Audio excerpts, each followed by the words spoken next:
Hello friends, welcome back to our today session. हम देख रहे हैं C language and C language में आज का टॉपिक है data types. Okay, so friends, last के वीडियो में हमने डेटा टाइप्स के ऊपर ही कंसंट्रेट किया था। सो लास्ट के वीडियो में हमने देखा था what is data types. Okay, as I say, when we declare any variable, either it may be character, float, double और integer, then some memory is allocated to that variable in main memory location. So how much memory allocated to that variable is completely depend on data types. Which data type we are using. Memory allocation machine के ऊपर भी depend करता है, either it may be 16 bit और 32 bit. Okay, अगर 16 bit machine है तो इसमें मेमोरी allocation डिफरेंट होगा, अगर 32 bit मशीन है तो इसमें मेमोरी allocation डिफरेंट होगा। सो मूव होते हैं हमारे डेटा टाइप्स की तरफ कि कौन से डेटा टाइप के लिए कितनी मेमोरी अलोकेट होती है एंड उसकी डेटा स्टोरिंग की रेंज क्या है वो हम डिस्कस करेंगे। Okay, so first is integer data type. Okay, so we'll discuss how much memory is allocated to integer data type and what is the range of this data type. Okay, so first memory allocation and second range. Okay, so जैसे कि मैंने कहा memory allocation system to system different होता है। So अगर 16 bit machine है तो memory allocation की साइज डिफरेंट होगी एंड 32 बिट पे अलग होगी। ओके, सो अगर हम 16 बिट मशीन की बात करें तो इंटीजर डेटा टाइप के लिए कितनी मेमोरी अलोकेट होती है, दैट इज 2 बाइट्स। ओके, जब कोई हम इंटीजर इंट ए करके वेरिएबल डिक्लेयर करेंगे तो इस ए वेरिएबल के लिए how much memory allocated in our main memory location, that is 2 bytes. Okay, suppose this is our main memory and यहाँ पे इस a वेरिएबल के लिए 2 बाइट मेमोरी allocate हो जाएगी। Got it? So for integer data type 2 bytes are allocated. Got it? So what is the data storing range of integer data type? That is minus 32,768 to plus 32,767. Means this is the range of integer data type. Okay, means from this number to this number we can store the value in integer data type. Okay, अगर हम int a करके variable declare करते हैं तो उसके लिए कितनी memory allocate होती है, 2 बाइट्स। ओके, सो अगर हमें ऐसी सिचुएशन आती है कि हमें ये 2 बाइट्स अलोकेट नहीं करनी, हमें उस मेमोरी पे कंट्रोल करना है, दैट इज अगर हमारा नंबर छोटा है and we don't want that much memory to allocate, so is there any option? Yes, we have two integer storage classes, that is short int and second long int. Okay, if we declare just int a then 2 bytes are allocated. Okay, if we declare short int then half memory is allocated, means 1 byte is allocated. Okay, and if we declare long int then 4 bytes are allocated, means we can provide the control over the memory allocation, that is short int 1 byte, long int 4 byte. Got it?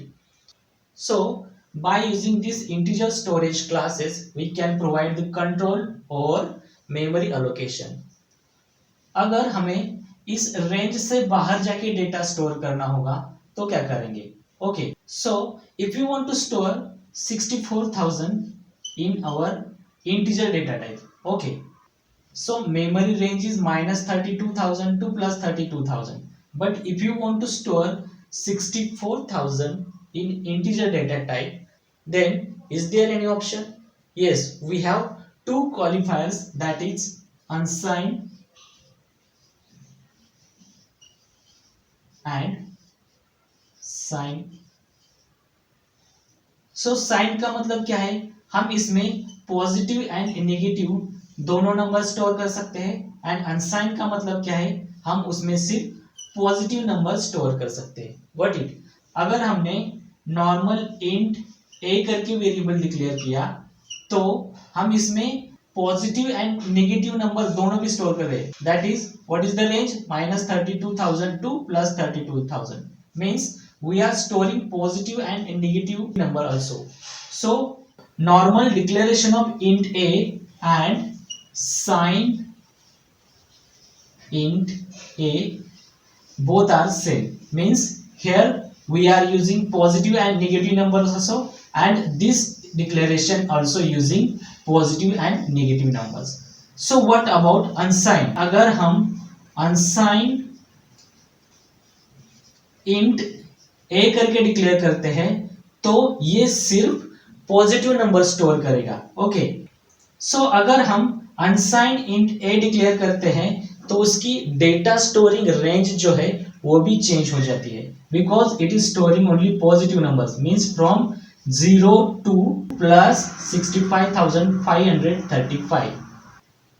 So here we are changing the range of this data type by using signed and unsigned qualifiers. Okay, so if we declare normal int a, so this is the range. If we declare unsigned int a, then this is the range of this unsigned. So what it friends, how we can provide the control over memory allocation and range of this data type. So our second data type is character data type. Okay, so character data type के लिए कितनी memory allocate होती है? अगर हम char b करके declare करते हैं तो इस b वेरिएबल के लिए मेन मेमोरी में कितनी मेमोरी एलोकेट हो जाएगी? That is 1 byte. Okay, and इसकी रेंज क्या है? -128 टू +127. Got it? सो यहाँ पे एक और क्वेश्चन रेज होता है कि कैरेक्टर में हम क्या स्टोर करते हैं? We are storing characters, that is A, B, C, ऐसे कैरेक्टर्स स्टोर करते हैं. सो उसकी रेंज A to Z ऐसे कुछ तो होनी चाहिए, लेकिन यहाँ पे तो नंबर डिक्लेयर किए हैं. So how is it possible? This is the range of ASCII value. Okay, हर एक कैरेक्टर की एक ASCII वैल्यू होती है. So this range is defined on the basis of ASCII values. Okay, clear? So what is the range of character data type? That is -128 to +127. Clear है? यहाँ पे भी हम इसकी रेंज चेंज कर सकते हैं by using signed and unsigned qualifiers. That is unsigned char b. अगर हम unsigned char b ऐसे वेरिएबल डिक्लेयर किया तो इसकी रेंज कैसे चेंज होगी? That is from 0 to 255. Okay, so next data type is float. Okay, float data type कब use करते हैं? अगर हमें कोई डेसिमल वैल्यू स्टोर करनी हो, दैट इज 3.4, 2.1, ऐसे डेसिमल वैल्यू अगर किसी वेरिएबल में स्टोर करनी है तो हम फ्लोट डेटा टाइप का यूज करते हैं. तो फ्लोट डेटा टाइप जब हम यूज करेंगे उसके लिए कितनी मेमोरी एलोकेट हो जाएगी? 4 bytes.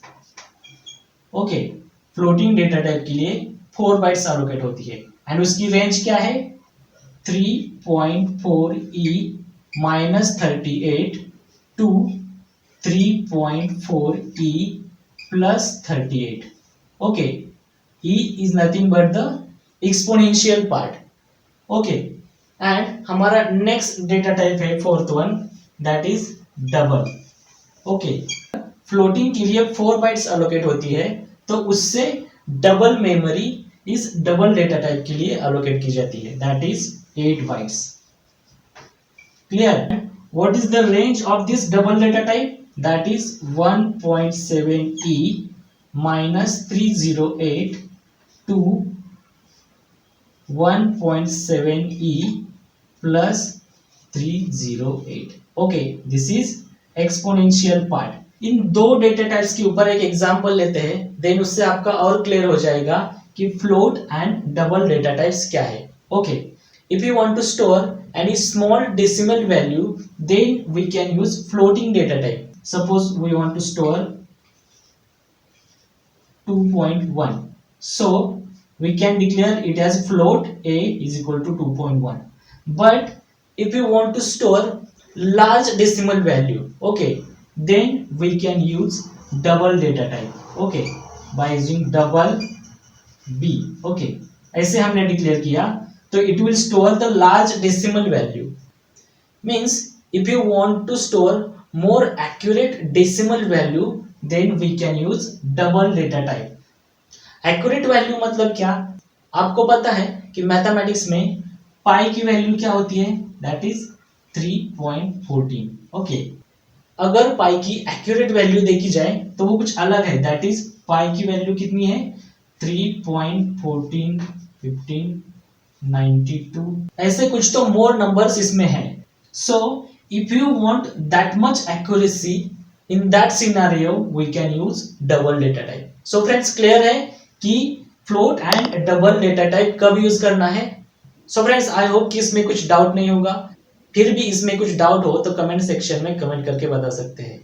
So friends, that's it for today's lecture. We'll see something new in next video. Till that time, thank you, take care, bye bye.